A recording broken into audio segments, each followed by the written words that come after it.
Hello, welcome to epic universal academy. मेरा नाम है सूरज यादव और इस वीडियो में मैं आपको पढ़ाने जा रहा हूँ साइंस। ठीक है, तो आज से इस चैनल में मैं आपको साइंस भी पढ़ाऊंगा। ठीक है, 10th क्लास की।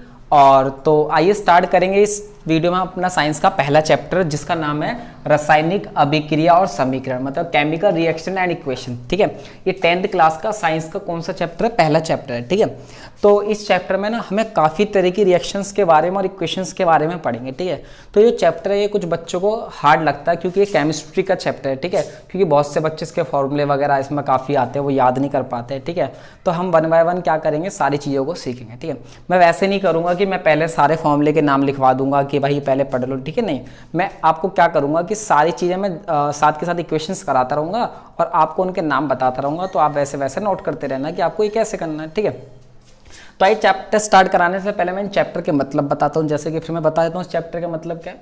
केमिकल रिएक्शन मतलब रासायनिक अभिक्रिया। बहुत से बच्चे को कन्फ्यूजन होगी कि रासायनिक अभिक्रिया क्या होती है। तो एक आपको बात बताता हूँ। एक मैंने लिया मैग्नीशियम, एक आपका 10th क्लास का पहले चैप्टर में एक एक्सपेरिमेंट है छोटा सा। मैंने लिया मैग्नीशियम। ठीक है, मैग्नीशियम की रिबन ले ली और मैग्नीशियम रिबन को ऑक्सीजन की प्रेजेंस में जला रहा हूँ। मैग्नीशियम को ऑक्सीजन की प्रेजेंस में मैं उसको क्या कर रहा हूँ, जला रहा हूँ। तो वो क्या हुआ, उसको पाउडर फॉर्म में चेंज हो रहा है। किस में चेंज हो रहा है? पाउडर फॉर्म में चेंज हो रहा है। और वो क्या कर रहा है, पूरा जल चुका है। अब वो पूरा किसके फॉर्म में आ गया? पाउडर के फॉर्म में आ गया। व्हाइट कलर का पाउडर है। ठीक है, अब मैं उसको बता देता हूँ किस तरीके से। मैग्नीशियम को मैं जला रहा हूँ, किसकी प्रेजेंस में? ऑक्सीजन की प्रेजेंस में। तो क्या बन रहा है? मैग्नीशियम ऑक्साइड बन रहा है। तो मैग्नीशियम का मैग्नीशियम ऑक्साइड में चेंज होना को क्या कहेंगे? Chemical reaction.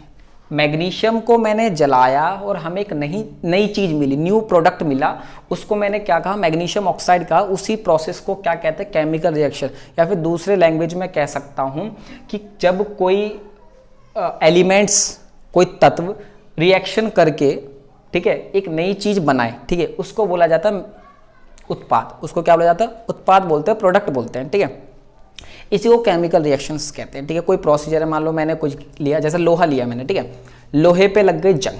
ठीक है, लोहे पे जंग कब लगती है? जब उसकी रिएक्शन किससे? ऑक्सीजन और वाटर दोनों से हो। क्योंकि देखो, लोहे पे जब भी जंग लगती है उसमें वाटर भी जरूरी है, साथ में ऑक्सीजन भी जरूरी है। तो जब लोहे पे जंग लग गई ना, उसी को भी हम केमिकल रिएक्शन कहते हैं। लोहे पे जंग लगना कैसा चीज, फिजिकल या केमिकल? तो केमिकल चेंज होता है। ठीक है ना। तो अब आपको ये मैं बात बता दूं, मैंने आपको बता दी केमिकल रिएक्शन तो उसे कहते हैं। ठीक है, बात आती है केमिकल इक्वेशंस क्या होती है। ठीक है, तो केमिकल इक्वेशन क्या होती है? इसी रिएक्शन का सिंबॉलिक रिप्रेजेंटेशन। इसी रिएक्शन का सिंबॉलिक रिप्रेजेंटेशन क्या कहलाता है? Chemical equation. तो सिंबॉलिक रिप्रेजेंटेशन क्या होगा मैं आपको बता देता हूँ। ठीक है, जैसे मैग्नीशियम का सिंबल है Mg, ये हम 9th क्लास में पढ़ लेते हैं, और जिन बच्चों ने नहीं पढ़ा वो साथ के साथ मैं आपको बताता रहूंगा। जैसे मैग्नीशियम का सिंबल क्या हो गया आपका? Mg होता है। ठीक है, ऑक्सीजन को हम लिखते हैं O2 और मैग्नीशियम ऑक्साइड का फॉर्मूला होता है MgO। क्या बन गया फॉर्मूला इसका? MgO। तो ये केमिकल रिएक्शन कहूंगा इसको, और इसको बोलूंगा केमिकल इक्वेशन, मतलब रासायनिक समीकरण। ठीक है, इसमें कोई आपको दिक्कत नहीं होनी चाहिए। ठीक है, लेकिन अब आगे बढ़े हम थोड़ा सा।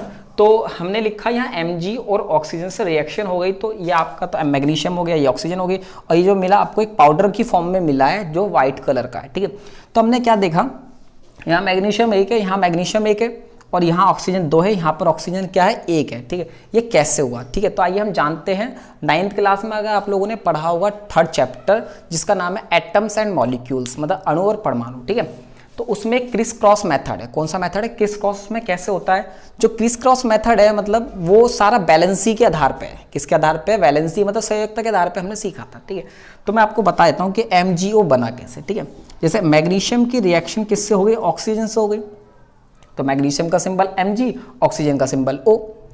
तो मैग्नीशियम जो है उसकी वैलेंसी है 2, ये आपको पता होनी चाहिए। मैग्नीशियम का नंबर है, एटॉमिक नंबर है 12। ठीक है, तो इसका हम इलेक्ट्रॉनिक कॉन्फ़िगरेशन करेंगे तो पहली शेल में 2 इलेक्ट्रॉन, दूसरे में 8, फिर तीसरे में 2। तो ये इसकी वैलेंसी कितनी हो गई? 2 हो गई। इसका नंबर कितना? सॉरी, इसका नंबर कितना है? 8 है। तो इसका इलेक्ट्रॉनिक कॉन्फ़िगरेशन करेंगे, कितना आ गया? 6, 2 और 6 आ गया। तो लास्ट वाली शेल में 8 इलेक्ट्रॉन होना चाहिए, तो इसके लिए क्या करेगा? 2 इलेक्ट्रॉन लेगा, तो इसकी वैलेंसी भी क्या हो गई आपकी? 2 हो गई। ठीक है, फिलहाल इन चीज़ों को तो आप भूल जाओ।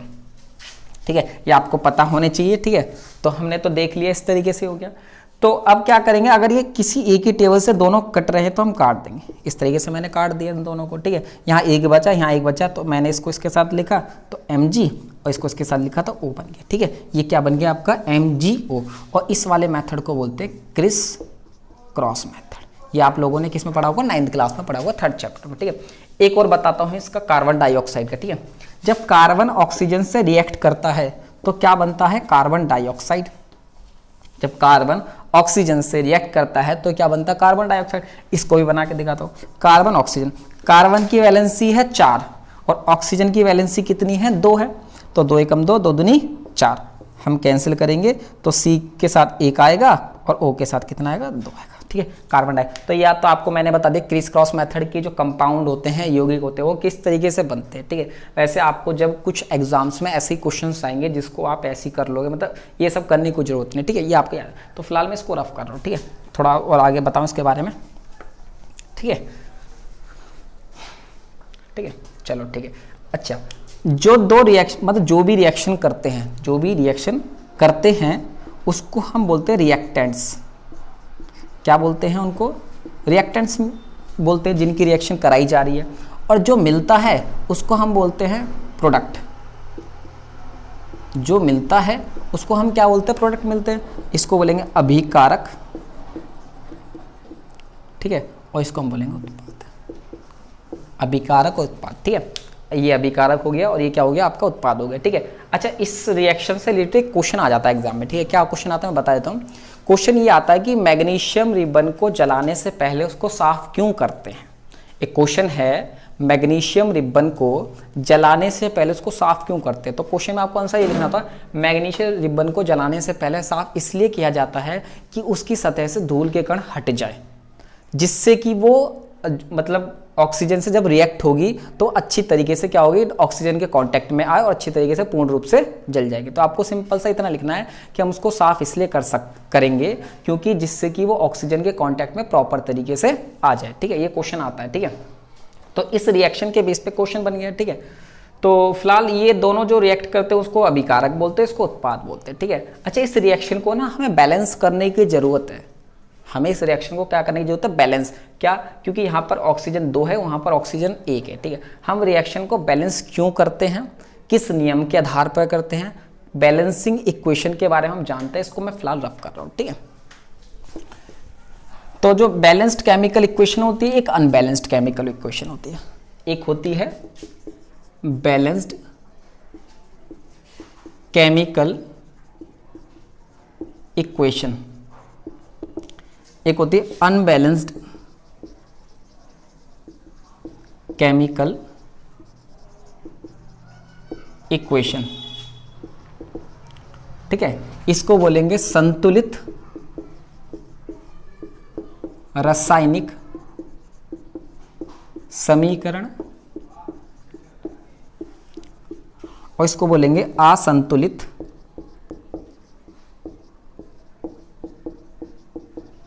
रासायनिक समीकरण, ठीक है। तो हम जान लेते हैं क्या संतुलित है, क्या असंतुलित है, ठीक है।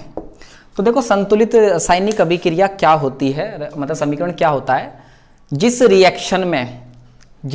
रिएक्शन में अभिकारक और जो उत्पाद होता है, अभिकारक मतलब इधर वाला, और जो उत्पाद होता है जो हमें मिला है, उन दोनों में तत्वों की संख्या क्या होनी चाहिए, समान होनी चाहिए। तत्वों की संख्या समान होनी चाहिए।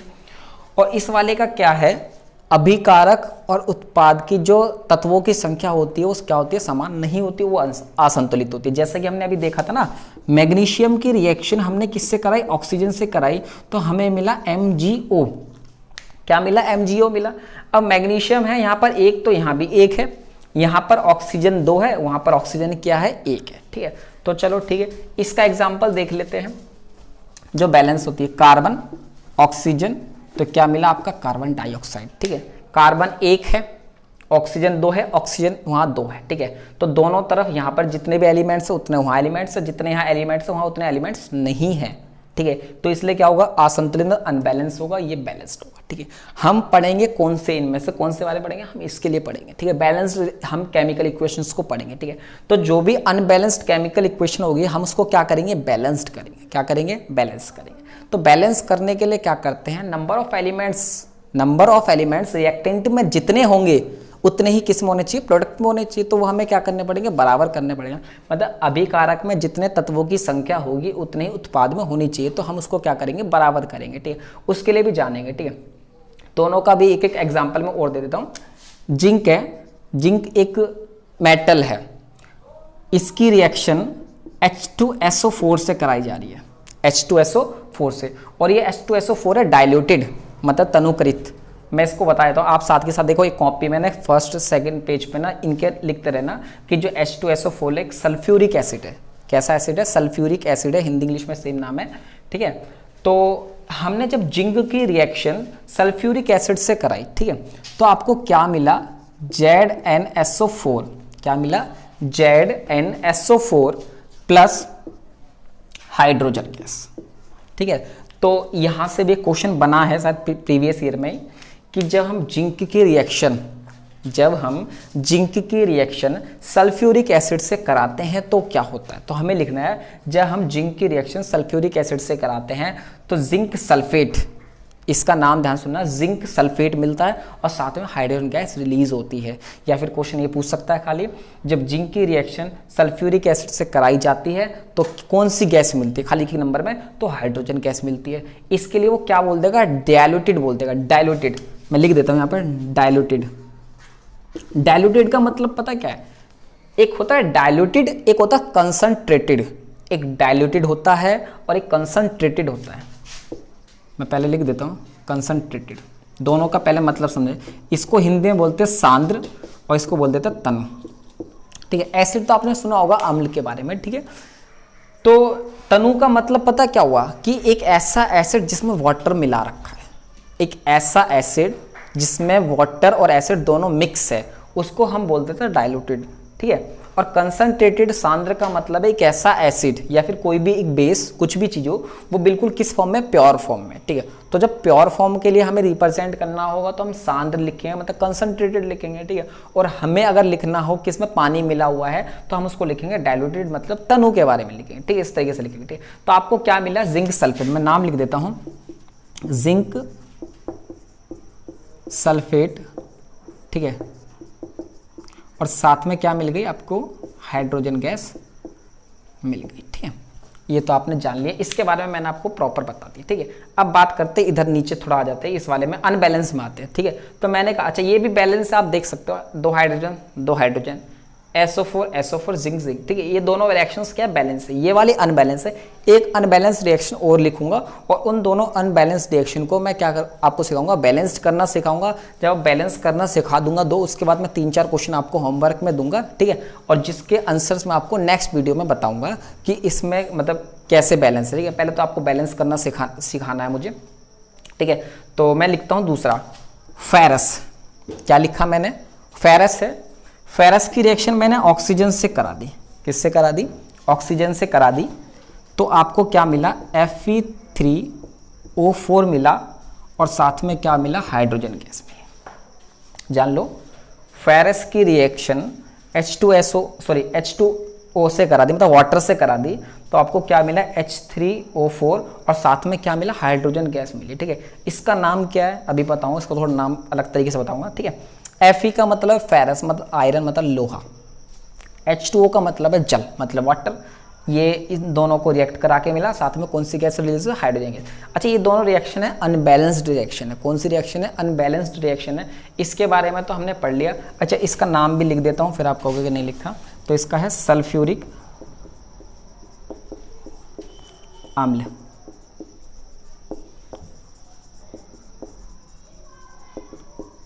क्या है इसका, सल्फ्यूरिक अम्ल, ठीक है। तो इसके दोनों के बारे में पढ़ेंगे हम, रिएक्शन को बैलेंस करते हैं, हम रिएक्शन को बैलेंस करते हैं, या क्वेश्चन भी आता है जब हम रिएक्शन को बैलेंस करते हैं तो कौन से नियम के आधार पर करते हैं, वो मैं आपको बताऊंगा कौन से नियम के और किस तरीके से बैलेंस करते हैं मैं वो भी बताऊंगा। ठीक है, मैं ऊपर का पोर्शन क्या कर रहा हूँ, रफ कर देता हूँ। ठीक है, बैलेंस्ड वाला, क्योंकि हमें पढ़ना बैलेंस के बारे में, लेकिन जो अनबैलेंस्ड रिएक्शन है उसको बैलेंस करना आना चाहिए आपको। ये भी हेडिंग में रफ करता हूँ। ठीक है, सबसे पहले किस नियम के आधार पर करते हैं, ठीक है, वरना करते क्यों है, क्योंकि एक साइंटिस्ट था, उन्होंने ये नियम दिया था, उस नियम का नाम है law of conservation of mass. Law of conservation of mass, द्रव्यमान संरक्षण का नियम। द्रव्यमान संरक्षण का नियम। इस नियम के आधार पर हम इन chemical reaction, unbalanced chemical reaction को मतलब क्या करते हैं, बैलेंस करते हैं, संतुलित करते हैं। ठीक है, अच्छा इस नियम में क्या कहा गया था वो बताता हूं। ठीक है, इस नियम में बोला था according to this law, according to this law, ठीक है, in a chemical reaction, in a chemical reaction mass can neither be created nor destroyed। ये बोला गया था, ये बोला गया था, ठीक है, कि किसी अकॉर्डिंग टू दिस लॉ, ठीक है, in a chemical reaction, 9th class का 3rd चैप्टर का लॉ है। ठीक है, according to this law in a chemical reaction mass can be neither be created nor be destroyed. किसी भी केमिकल रिएक्शन में जो मास होता है उसको ना बनाया जा सकता है, ना उसका सर्वनाश किया जा सकता है, लेकिन हम इस वाली रिएक्शन में देखें कि उसका सर्वनाश हो रहा है। सर्वनाश कैसे हो रहा है मैं अब इसको बताता हूँ। अगर आपने ये स्टेटमेंट लिख लेना, ये 9th क्लास में आप लोगों ने पढ़ी होगी। ठीक है, स्टेटमेंट को मैं रफ कर देता हूँ, फिर आपको मैं बैलेंस करना है। ठीक है, तो इसलिए साइंटिस्ट ने बोल के गए थे, इसलिए हमें जो रिएक्शन होती है ना उसको क्या करना पड़ता है, बैलेंस करना पड़ता है, क्योंकि उन्होंने बोला था कि मास को जो ना डिस्ट्रॉय किया जा सकता है ना उसके बनाया जा सकता है। ठीक है, और यहाँ पर क्या हो रहा है, मास क्या हो रहा है, डिस्ट्रॉयड हो रहा है, या फिर कह सकते हो उसका सर्वनाश हो रहा है। ठीक है, तो इसको मैं रफ कर देता हूँ। ठीक है, तो क्वेश्चन अगर ये आ गया कि जो अनबैलेंस्ड केमिकल रिएक्शन होती है उसको हम बैलेंस करते हैं किस नियम के आधार पर, law of conservation of mass को। हिंदी बता दूं, अगर असंतुलित रासायनिक समीकरण को हम जो संतुलित करते हैं वो किस नियम के आधार पर करते हैं, द्रव्यमान संरक्षण के नियम के आधार पर हम उसको सॉल्व करते हैं।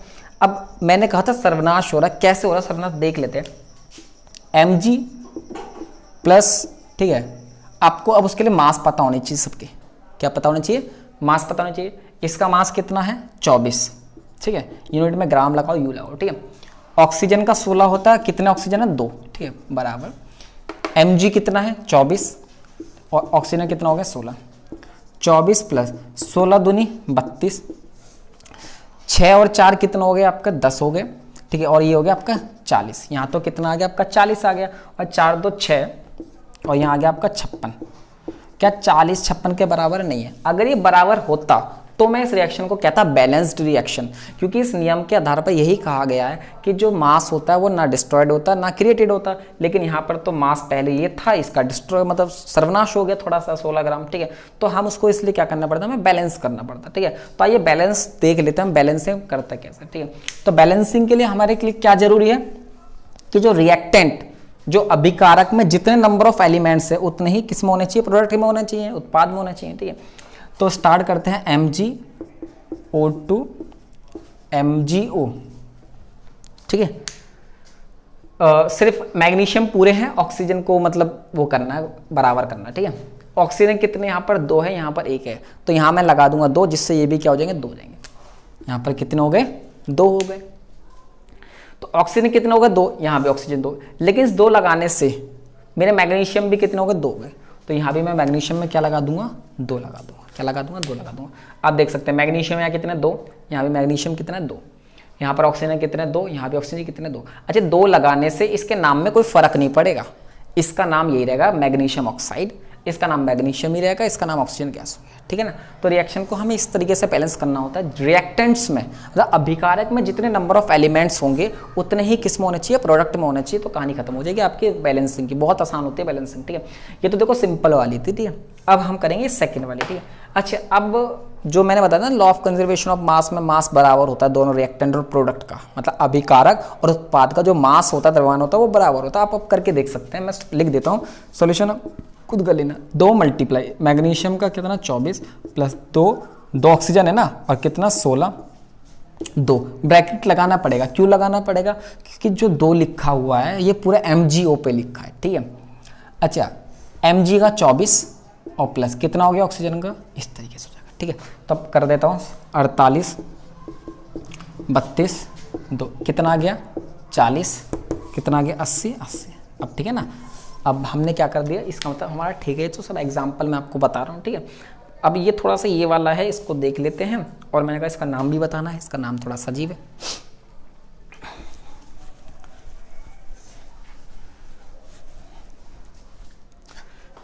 इसको भी रफ करता हूँ मैं आपको। देखो क्वेश्चंस के लिए तो चैप्टर के एक तरीके से देखा जाए ना, मैं आपको समरी के तौर पे पढ़ा रहा हूँ।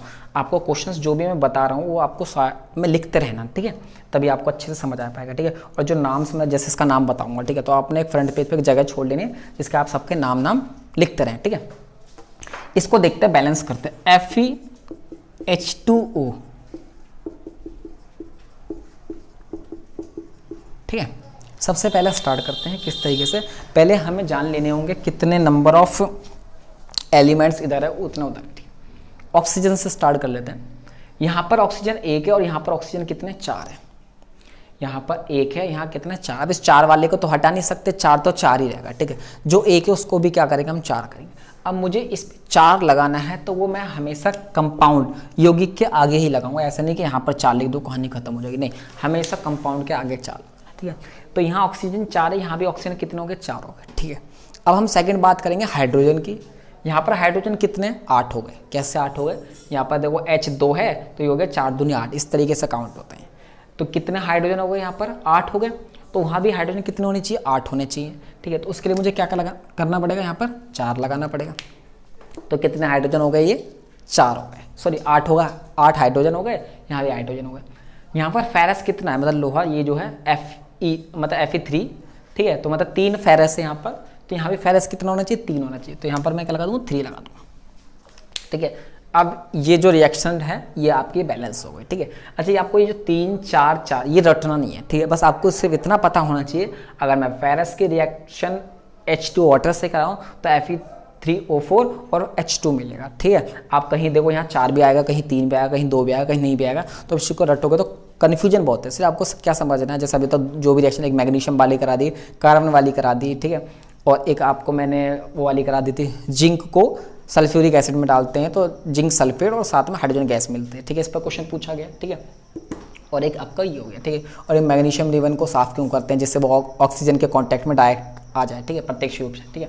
तो ये तो आपके बैलेंस्ड हो गई, ठीक है। अब इसका नाम जानते हैं। इसका जो नाम है ना, इसको तोड़ के बना है, FeO और Fe2O3, Fe3O4, ये जो है इसको हम ऐसे लिख सकते हैं, ठीक है। इसको तोड़ के नाम बनाया गया, ठीक है। तो इसका जो नाम बना है वो क्या है,